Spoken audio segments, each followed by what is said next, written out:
Now to Haiti, where the government has declared a state of emergency as violence escalates. Armed gangs demanding the Prime Minister's resignation have attacked 2 prisons, allowing thousands of inmates to escape and leaving dozens dead and wounded. Violence has reached unprecedented levels since the assassination of President Jovenel Moïse at his home in 2021. It's estimated that gangs now control as much as 80% of the capital, Port-au-Prince.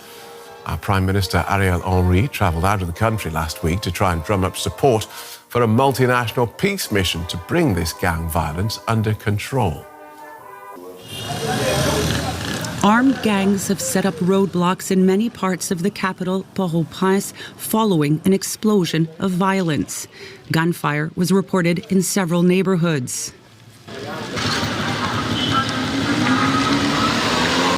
People drive and walk by bodies lying in the streets, some with their hands tied behind their backs. Police officers are among the dead, overwhelmed by coordinated attacks orchestrated by a former officer turned gang leader nicknamed Barbecue, who says he won't stop until Haiti's Prime Minister Ariel Henry is gone. We ask the Haitian National Police and the military to take responsibility and arrest Ariel Henry. Once again, we're not against the people. The armed groups are not your enemy. Arrest Ariel Henry for the country's liberation. These weapons that we have are not to hurt our brothers, who come from the same milieu as we do. The poor, they trust us. These weapons are a symbol of freedom. With these weapons, we will liberate the country. It's believed more than 3,500 prisoners fled into the general population when the gunmen stormed 2 prisons, Haiti's main penitentiary in the capital and another in nearby Croix-des-Bouquets. Some inmates decided to stay in their cells, afraid of being caught in the crossfire. Others, too old or disabled to flee. Prime Minister Henry was away, drumming up support for a multinational military mission to Haiti. Under a political deal, he was due to stand down last month, but planned elections were never held and he remains in power. Violence has reached unprecedented levels since the assassination of President Jovenel Moïse at his home in 2021. It's estimated gangs now control as much as 80% of the capital. Let's look at this with Robert Fatton Jr. He's a Julia A. Cooper Professor of Government and Foreign Affairs in the Department of Politics at the University of Virginia. His many publications include Haiti's Predatory Republic, The Unending Transition to Democracy, and Haiti Trapped in the Outer Periphery. Welcome to DW, Professor. Haiti now has a 72-hour state of emergency, but the government doesn't seem to be in control.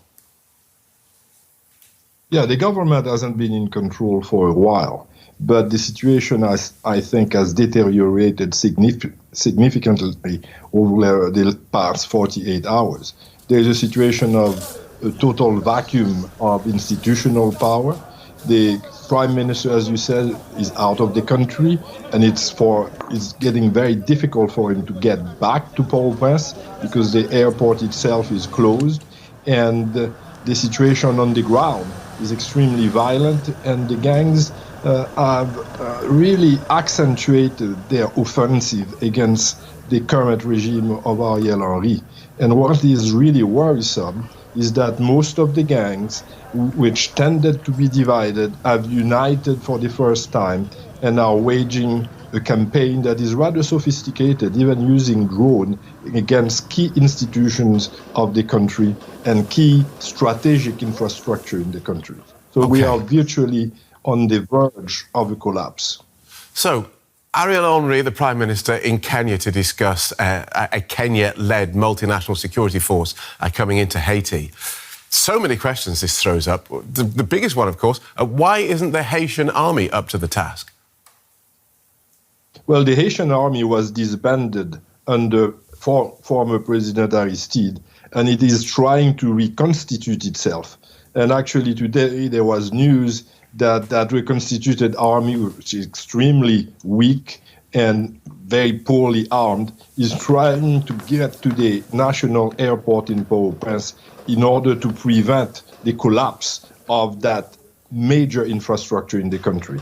So it's difficult to tell whether the army can in fact do anything about the violence of the gangs. The police was the main coercive force of the government, but the police itself is extremely weak.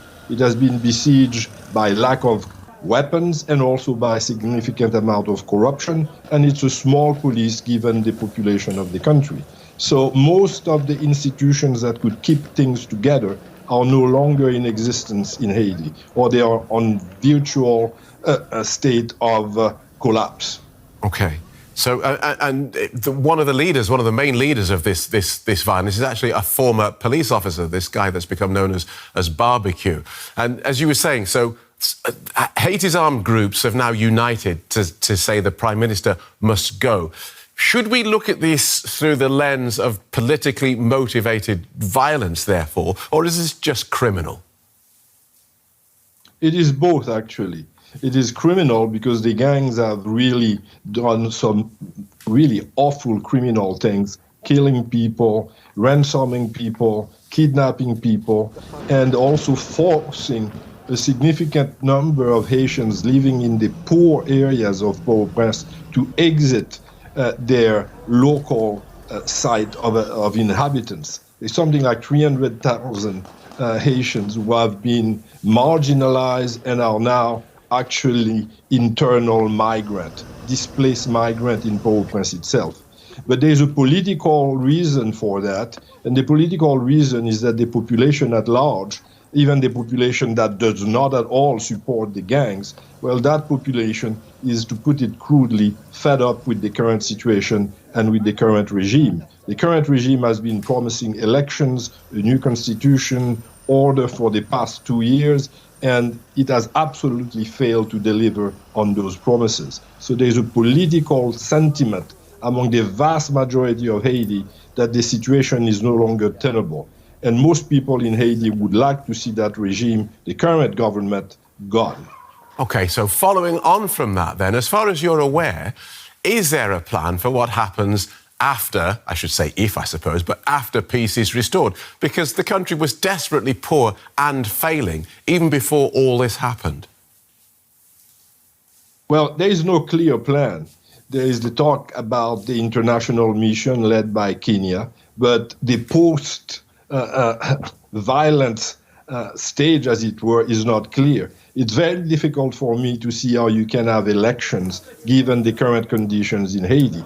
So ultimately, I believe that if you want to extricate the country from that current catastrophe, you need to have a transitional government of national unity. But the problem is that the different factions of the Haitian political class cannot agree on anything. And unless there is agreement, you can't have a transitional government. And the other question, obviously, is what do you do with the gangs, even if you reestablish a modicum of security? Are the gangs going to be marginalized, sent to jail, or are you going to have to reincorporate them into the moral community of the nation? That's a huge question, and there is no good answer. Because the conditions of poverty, the conditions of poverty are such that they nurture the creation of gangs. You have a vast population of young men who have no future at all, no economic stake in anything. So therefore, they've moved to that desperate situation of becoming gang members. Right. So given that it is questionable whether the Prime Minister can or will return, and indeed whether this military mission led by Kenya can even be successful, how do you think this latest crisis will be resolved?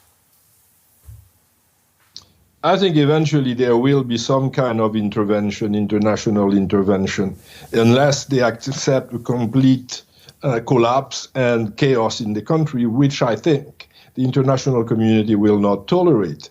And this is especially the case given that in the United States it's an electoral year And President Biden has so many different crises that he probably doesn't want to have another one in his, as they put it in the United States, in his backyard. And that might be linked to the problem of immigration.